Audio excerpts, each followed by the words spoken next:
மாநிலங்களவையில் காலியாகும் உறுப்பினர்களை தேர்வு செய்வதற்கான வேட்புமனு தாக்கல் தொடங்கியிருக்கிறது. இதுகுறித்த கூடுதல் விவரங்களை தருகிறார் நமது செய்தியாளர் ஸ்டாலின்.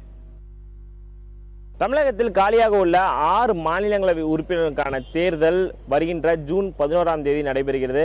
இதற்கான வேட்புமனு தாக்கல் இன்று காலை 11 மணிக்கு தொடங்கியுள்ளது.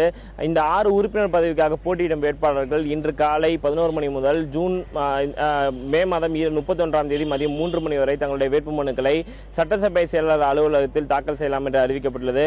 இதற்காக சட்டசபை செயலாளர் ஜமாலுதீன் தேர்தல் நடத்தும் அதிகாரியாக தேர்தல் ஆணையத்தால் நியமிக்கப்பட்டுள்ளார். அவருடைய அலுவலகத்தில் தங்களுடைய வேட்புமனுக்களை வேட்பாளர்கள் செய்யலாம் என்று அறிவுறுத்தப்பட்டுள்ளது. கே.பி. ராமலிங்கம், தங்கவேலு, பால் மனோஜ் பாண்டியன், ரவி பெர்னாட், ரமணீத கிருஷ்ணன் மற்றும் சுதர்சன் நாச்சியப்பன் ஆகியோரின் பதவிகள் வருகின்ற ஜூன் 29ஆம் தேதியுடன் முடிவடைகிறது. இந்த 6 உறுப்பினர்களை பொறுத்தவரை ஏற்கனவே திமுக உறுப்பினர்களாக 2 பேரும் காங்கிரஸ் கட்சியை சேர்ந்த சுதர்சன் நாச்சியப்பன் மற்றும் 3 அதிமுக உறுப்பினர்கள் உள்ளார்கள். இவருடைய பதவிக்காலம் முடிவடைவதை அடுத்து இந்த தேர்தலானது அறிவிக்கப்பட்டுள்ளது. இந்த நிலையில் அடுத்ததாக இந்த 6 உறுப்பினர்களை தேர்ந்தெடுப்பதற்கான நடைமுறைகள் அடுத்த மாதம் நடைபெற உள்ளது. ஜூன் 11ஆம் தேதி தேர்தல் தேதியாக அறிவிக்கப்பட்டுள்ளது. இந்த நிலையில் இந்த 6 பதவிகளை பொறுத்தவரை 3 பதவிகளை அதிமுக எளிதாக கைப்பற்றுவதற்கான சூழல் உள்ளது. காரணம் என்றால் நடந்து முடிந்த சட்டசபை தேர்தலில் அதிமுக 134 இடங்களை பிடித்துள்ளது. அதன் அடிப்படையில் 3 உறுப்பினர்கள் எளிதாக அந்த கட்சிக்கு கிடைக்கக்கூடும்.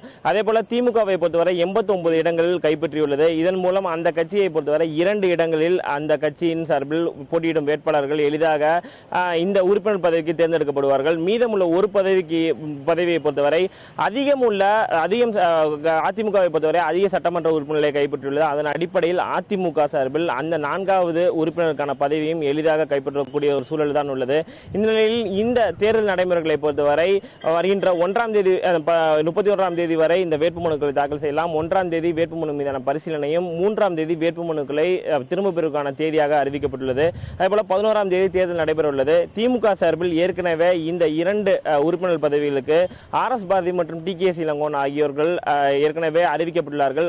மீதமுள்ள 4 உறுப்பினர் பதவிகளை பொறுத்தவரை அதிமுக தற்போது வரை அந்த உறுப்பினர் பதவிக்கு போட்டியிடும் வேட்பாளர்களை அறிவிக்கவில்லை. இந்த அறிவிப்பானது இன்று அல்லது நாளை அதிமுக சார்பில் வெளியாகக்கூடும் என்று எதிர்பார்க்கப்படுகிறது. புதிய தலைமுறைக்காக ஒளிப்பதிவாளர் சிவராஜுடன் ஸ்டாலின்.